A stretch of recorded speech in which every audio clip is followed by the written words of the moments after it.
Monsieur le Président, chers tous, je vais cette fois me tenter à l'anglais, pour une fois. Donc j'espère que vous serez... Merci. J'espère que vous serez avec moi.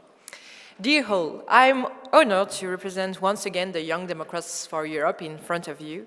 And I'd like to present you two themes the YDE worked on tirelessly this year. First one, Ukraine.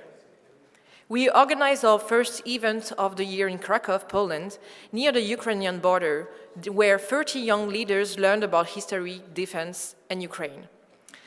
But I went to Kyiv in person early this year. One girl told me there she would never be out of job because she is studying psychology.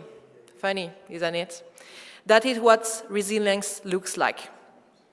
Another told me that he wanted to become an architect, but he wasn't sure if he would finish his studies before being called to the front. They don't have a choice, they must go on, they have to be resilient. For 1 week, just 7 days, I lived under the threat of alarms ringing at any moment, day or night, of controls and of constant uncertainty.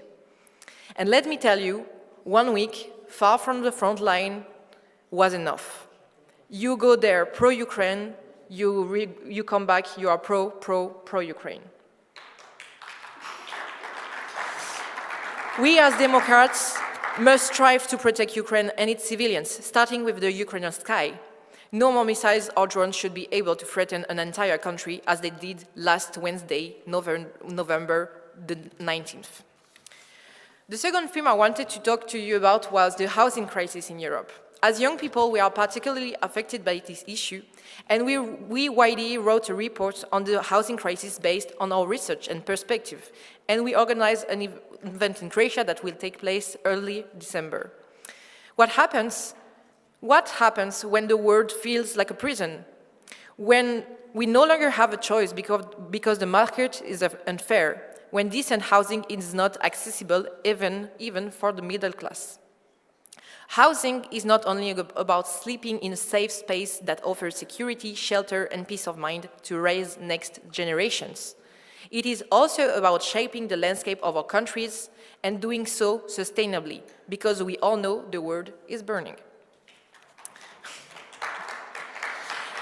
In conclusion, I chose those two themes because they are directly linked to our work this year.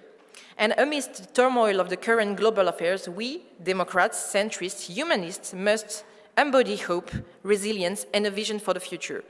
Hope must come from us, the humanists, not from extremist parties.